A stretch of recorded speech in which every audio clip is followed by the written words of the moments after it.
नमस्कार. आपल्या जवळच्या व्यक्तींची काळजी घेणं ही एक खूप मोठी जबाबदारी आहे. पण या जबाबदारीत कधीकधी एक असा धोका लपलेला असतो जो पटकन लक्षात येत नाही. तो म्हणजे बेड सोर्स, ज्याला प्रेशर अल्सर असंही म्हणतात. ऐकायला साधं वाटलं तरी ही एक गंभीर समस्या आहे. पण चांगली गोष्ट ही आहे की ती टाळता येऊ शकते. चला, आज आपण याच विषयाबद्दल सविस्तर जाणून घेऊया, म्हणजे आपल्या प्रियजनांना आपण या त्रासापासून नक्कीच वाचवू शकू. कधी विचार केलाय की त्वचेवरचा एक छोटासा लालसर डाग पुढे जाऊन एक जीवघेणी जखम बनू शकतो? हो, हे खरंय. हाच प्रश्न आपल्याला या समस्येचं गांभीर्य दाखवून देतो.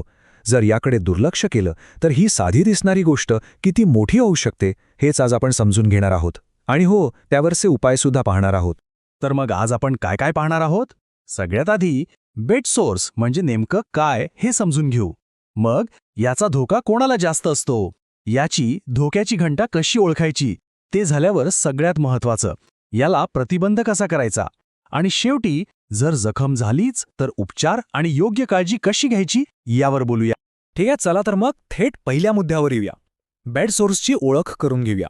म्हणजे नक्की काय प्रकरण आहे आणि शरीरावर साधारणपणे कुठे दिसायला सुरुवात होते याची थोडी बेसिक माहिती घेऊ.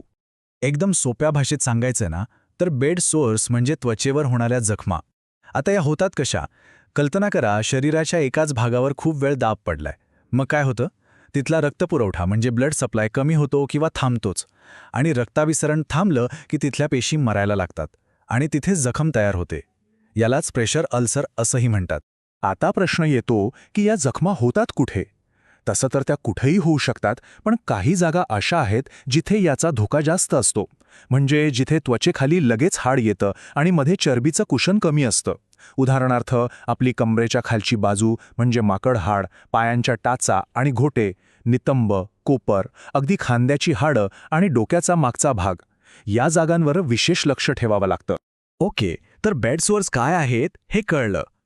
पण आता पुढचा महत्त्वाचा प्रश्न, की याचा धोका नक्की कोणाला जास्त असतो आणि का?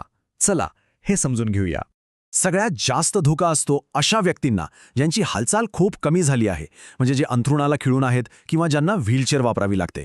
पण इतकंच नाही, ज्यांना मधुमेह आहे किंवा नसांशी संबंधित काही आजार आहेत, किंवा मग वय जास्त आहे, शरीरात पोषणाची कमतरता आहे किंवा ब्लड सर्क्युलेशन नीट होत नाहीये, अशा व्यक्तींनाही बेड सोर्स होण्याचा धोका खूप जास्त असतो. आता आपण एका अत्यंत महत्त्वाच्या भागाकडे येतोय. धोक्याची पहिली चिन्ह कशी ओळखायची? कारण इथेच खरी परीक्षा आहे. जर आपण सुरुवातीलाच ही लक्षणं ओळखली तर पुढे होणारा मोठा त्रास टाळता येतो. म्हणून इकडे नीट लक्ष द्या.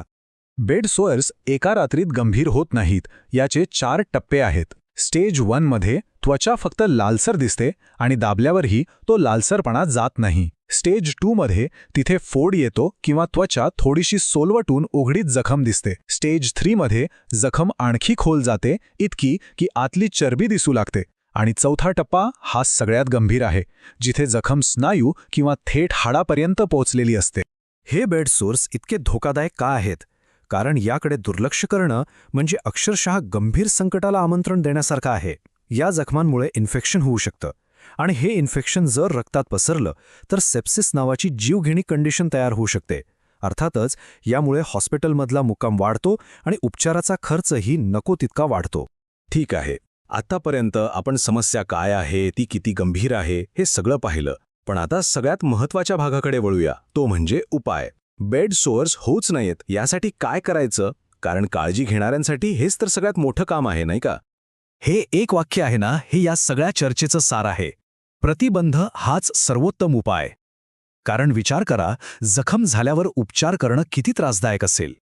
त्यापेक्षा ती होऊच नाहीये यासाठी प्रयत्न करणं हे रुग्णासाठी कितीतरी कमी वेदनादायी आणि सोपं आहे. त्यामुळे हे सूत्र अगदी मनावर कोरून ठेवा. फक्त 2 तास. हो, फक्त हा एक आकडा लक्षात ठेवा. 2 तास. अंथरुणावर असणाऱ्या व्यक्तीची पोझिशन म्हणजे स्थिती दर 2 तासांनी बदलली पाहिजे. एवढी एक छोटीशी सवय एक खूप मोठा धोका टाळू शकते. विश्वास ठेवा, ही सवय खूप मोठा फरक घडवते. तर प्रतिबंधासाठी काय काय करायचं? पहिलं आणि सगळ्यात महत्त्वाचं, अंथरुणात दर 2 तासाने पोझिशन बदलायची. जर व्यक्ती खुर्चीत बसत असेल तर दर अर्ध्या 1 तासांनी थोडं वजन शिफ्ट करायला लावायचं. प्रेशर कमी करण्यासाठी खास एअर मॅट्रेस किंवा कुशन मिळतात, त्यांचा वापर करा. त्वचा नेहमी स्वच्छ आणि कोरडी ठेवणं खूप गरजेचं आहे. जर त्वचा कोरडी वाटत असेल तर मॉइश्चरायझर लावा.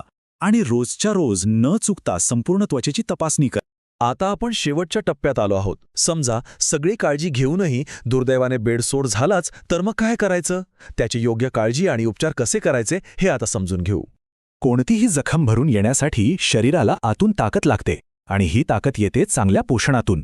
म्हणून आहारात प्रोटीन म्हणजे प्रथिनं खूप महत्वाची आहेत. त्यासाठी डाळी, अंडी, दूध, पनीर यांचा आहारात समावेश करा. सोबतच व्हिटॅमिन सी जे लिंबू, संत्री यातून मिळतं आणि झिंक जे बिया आणि कडधान्यांमधून मिळतं हे सुद्धा जखम लवकर भरून काढायला खूप मदत करतात. काळजी घेणाऱ्यांसाठी काही गोष्टी कटाक्षाने पाळायच्या आहेत. व्यक्तीला एका कुशीवरून दुसऱ्या कुशीवर वळवताना खूप हळूवारपणे वळवा. अंथरुणावरची चादर नेहमी स्वच्छ आणि एकदम ताणून सुरकुत्यांशिवाय ठेवा. आणि एक सगळ्यात मोठी चूक जी अनेक जण करतात, लाल झालेल्या भागावर मालिश करणं हे अजिबात करू नका. असं वाटतं की रक्ताभिसरण सुधारेल, पण उलट त्याने त्वचेचं जास्त नुकसान होऊ शकतं. डॉक्टरांच्या सूचना तंतोतंत पाळा आणि जखमेची रोजची काळजी घ्या. आणि ही एक गोष्ट लक्षात ठेवा, जर जखम खोल असेल तर त्यावर घरच्या घरी स्वतः उपचार करायचा प्रयत्न अजिबात करू नका. म्हणजे जर जखम स्टेज 3 किंवा 4 मध्ये पोहोचली असेल तर वेळ न घालवता डॉक्टरांची मदत घ्या. यात अजिबात हलगर्जीपणा चालणार नाही.